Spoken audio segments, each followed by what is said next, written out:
Diqqat! Chalg'ituvchi dunyoda muvaffaqiyat sirlari. Kel Newport.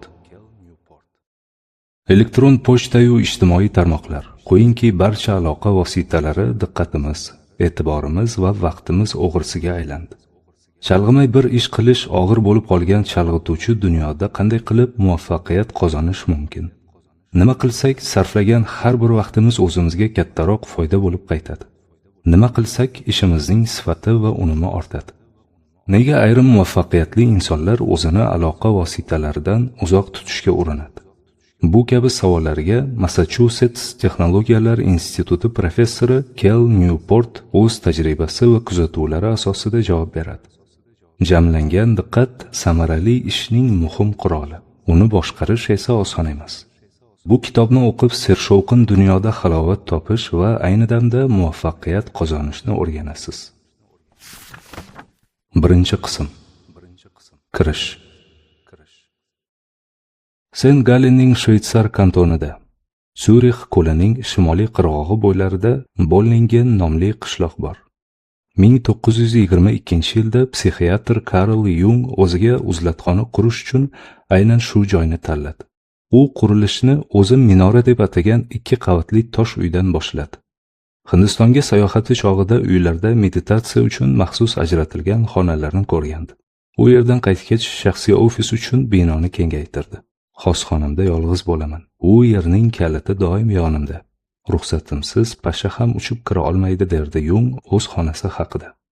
O'zining kundalik rituallar kitobida jurnalist Mason Carey Jungning minoradagi o'ziga xos mehnat tarzi borasida turli-tuman manbalarni keltirgan. Uning aytishicha, Jung tong soat 7 da uyqudan turar. Baquvvat nonushtadan so'ng o'z xonasida 2 soat davomida hech narsaga chalg'imay yozardi. Tush payti esa meditatsiya bilan shug'ullanar yoki atrofdagi qishloqlarga sayr qilardi. Minoraga elektr simi tortilmagani bois kun o'z o'rnini tunga bo'shatib berar chog'da moychiroqlardan nur, kamindan issiqlik tarala boshlardi. Jung odatda soat 10 da uyquga yotardi. Bu minorada orom olish va yangilanish hissi boshidan kuchli edi, derdi u. Garchi Bollingen minorasi orom olish maskani sifatida odamni o'ziga jalb qilsa-da, Jungning ish faoliyati nuqtai nazaridan qarasak, ko'lbo'yga uzlatga chekinish ishdan qochish emas edi. 1922-yili bu mulkni sotib olgach, uning ta'tilga chiqishga mablag'i ham qolmadi. Atigi 1 yil oldin, 1921-yili u Psixologik turlar kitobini nashr qildirdi. Bu kitobda Jung va uning do'sti ustozi Sigmund Freud g'oyalari o'rtasidagi kattarib kelayotgan tafovutlar jamlangan edi. 1920-yillarda Freudga qarshi chiqish katta jasorat edi. O'z kitobini yanada boyitish uchun Jung fikrlarini tiniqlashtirishi va keyinchalik o'zi asos solgan ta'limot nomiga aylangan analitik psixologiyani dastaklovchi o'tkir maqola va kitoblar yozishi kerak edi.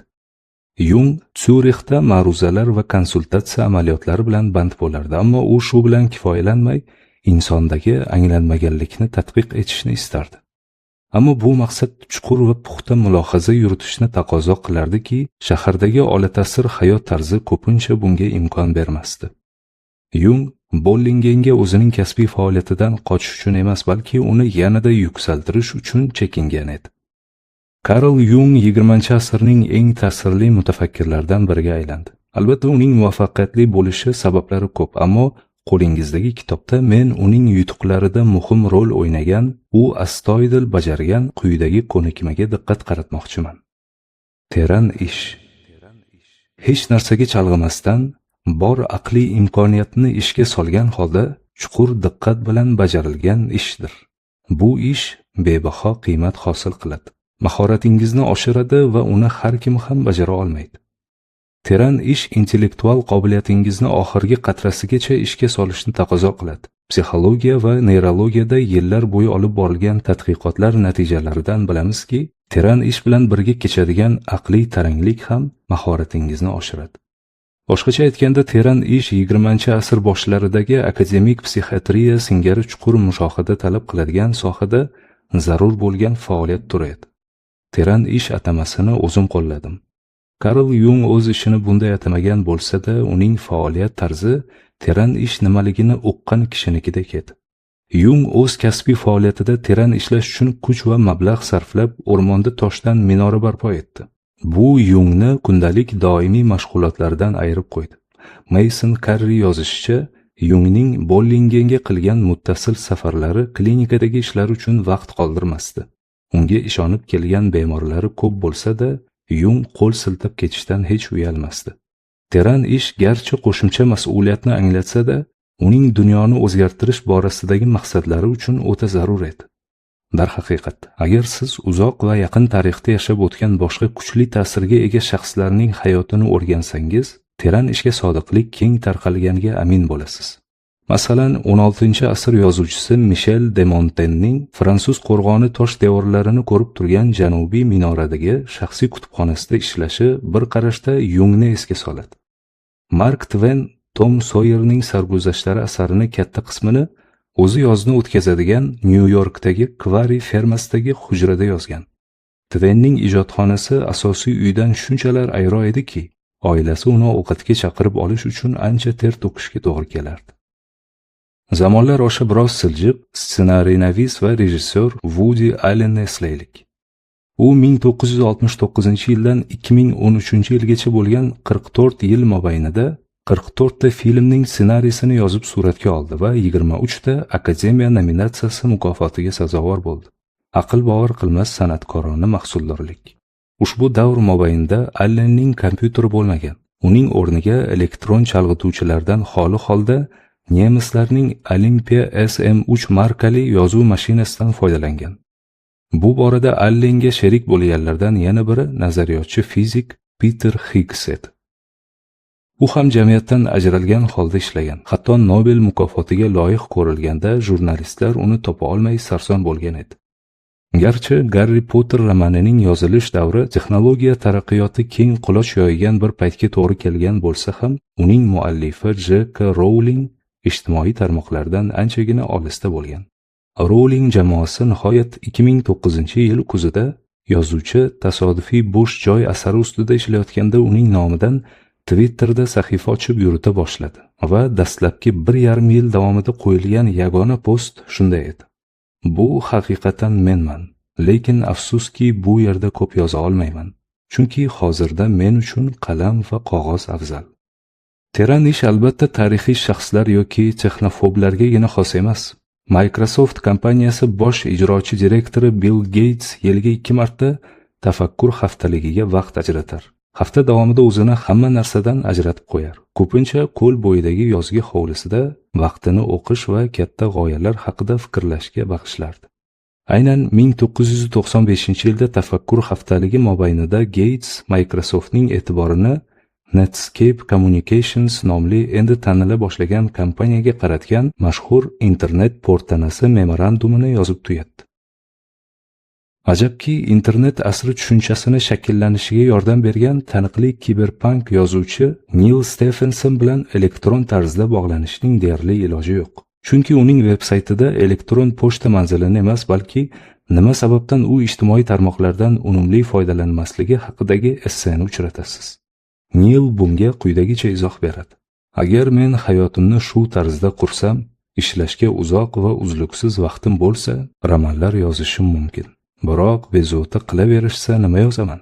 Barhayot roman o'rniga kimlargadir jo'natgan bir dasta elektron pochta xatlarim qolmaydimi? Boshqalarga ta'sir o'tkaza oladigan shaxslar orasida teran ishning ko'p uchrashini alohida ta'kidlash lozim. Chunki shunda ularning ish tarzi hozirgi zamonaviy aqliy mehnat kishilarining, ya'ni teran ish ahamiyatini unutayotgan qatlamning ish tarzidan qanchalar farq qilishi yaqqol ko'rinadi. Aqliy mehnat xodimlarining teranroq ishlashga bo'lgan layoqati so'nishiga yaxshi bahona o'ylab topilgan. Aloqa tarmoqlari. Bu elektron pochta va SMS aloqa xizmatlari, Facebook va Twitter kabi ijtimoiy tarmoqlardan tortib Buz, BuzzFeed va Reddit singari axborot ko'ngilochar veb-saytlar to'plamini qamrovchi keng ma'noli tushunchadir.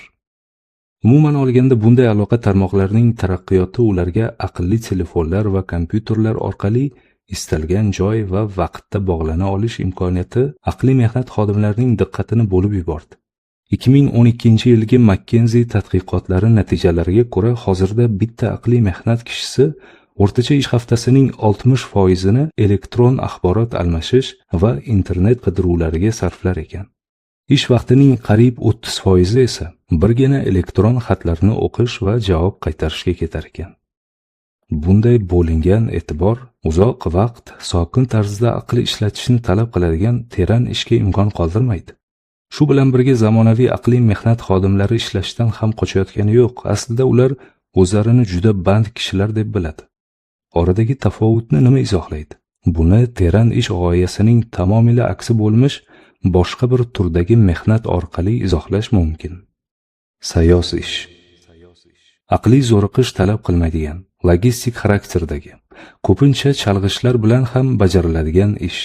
U katta qiymat hosil qila olmaydi va uni har kim eplashi mumkin. Boshqacha aytganda, tarmoq vositalari asrida aqliy mehnat xodimlari teran ishni tobora sayoz muqobiliga aylantirib bormoqda. Xuddi tarmoq routerlarga o'xshab uzluksiz ravishda elektron xatlar jo'natadi va qabul qiladi. O'sha chalg'ituvchi vositalarga qisqa vaqt kirib chiqish uchun tez-tez chalg'iydi.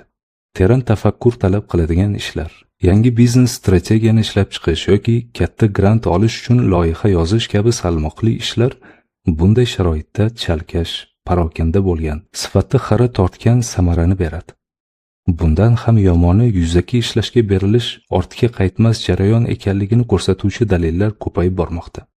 Sayoz ishlab vaqtingizni o'tkazib bora-bora teran ishlashga bo'lgan layoqatingizni umrbod yo'qotasiz. Internet mening diqqat jamlash va mulohaza qilish qobiliyatimni susaytirmoqda va men bu borada yolg'iz emas ekanman, deya tan oladi jurnalist Nicholas Carr o'zining 2008-yili Atlantikda chiqqan tez-tez tilga olinuvchi maqolasida. Carr o'z mulohazalarini Pulitzer mukofotining finaliga chiqqan Sayozlar kitobida yanada kengaytirdi. Sayozlar asarini yozish uchun Carr Kulbaga ko'chib o'tib, aloqadan batamom uzilishga to'g'ri keldi. Tarmoq vositalari ishimizni teranlikdan sayozlikka tomon tortayotgani yangilik emas. Sayozlar internetning miyamizga va ishlash tarzimizga ta'siri haqidagi so'nggi vaqtlarda chiqqan kitoblar orasida birinchisi edi. Keyingi kitoblar sirasiga William Powersning Hamletning Blackberry'si, John Freemanning Elektron pochta zulmi va Alex Sojun Kim Panning Parishonxotirlikka mubtalolik asarlari kiradi. Ularning barchasida tarmoq vositalari bizni uzluksiz diqqat talab qiladigan ishimizdan chalg'itishi, ayni chog'da diqqatimizni susaytirishi haqida so'z boradi.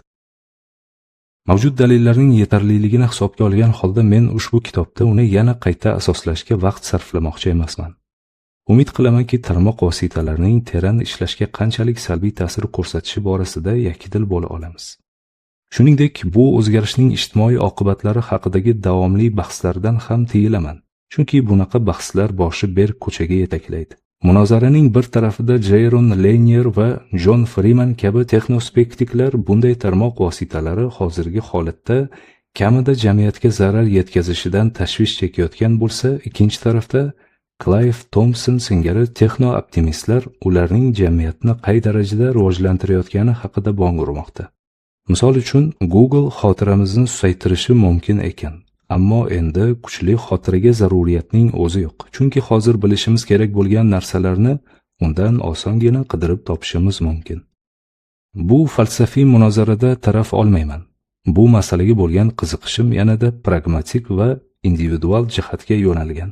Sayozlikka tomon siljayotgan ishlash madaniyatimiz falsafiy jihatdan xoh ijobiy, xoh salbiy bo'lsin, bu oqimga qarshi suzayotgan ozchilik uchun katta iqtisodiy va shaxsiy imkoniyatlarni ochib beryapti. Bu imkoniyatdan yaqinda yosh lekin allaqachon ishidan zerikkan virjiniyalik moliyaviy maslahatchi Jason Ben samarali foydalandi. Iqtisodiyotimizda qadrsiz ekanligingizni anglash uchun ko'pgina usullar mavjud. Moliyaviy maslahatchi sifatida ish boshlaganiga ko'p o'tmay turib, zimmasiga yuklatilgan vazifalarning asosiy qismi Excel orqali avtomatik bajarilishi mumkinligi Jason Benga saboq bo'ldi. Benni yollagan firma keng qamrovli bitimlarda ishtirok etayotgan banklar uchun hisobot tayyorlardi. Ben suhbatlarimizning birida bu ish ancha qo'shtirnoq ichida qiziqarli tuyuladi deb hazillashgandi. Hisobot tayyorlash jarayoni bir necha soat davomida Excel elektron jadvallar to'plamiga ma'lumotlarni kiritishni talab etardi. U ishga ilk kelgan paytda bitta hisobot ustida ishlashga 6 soatcha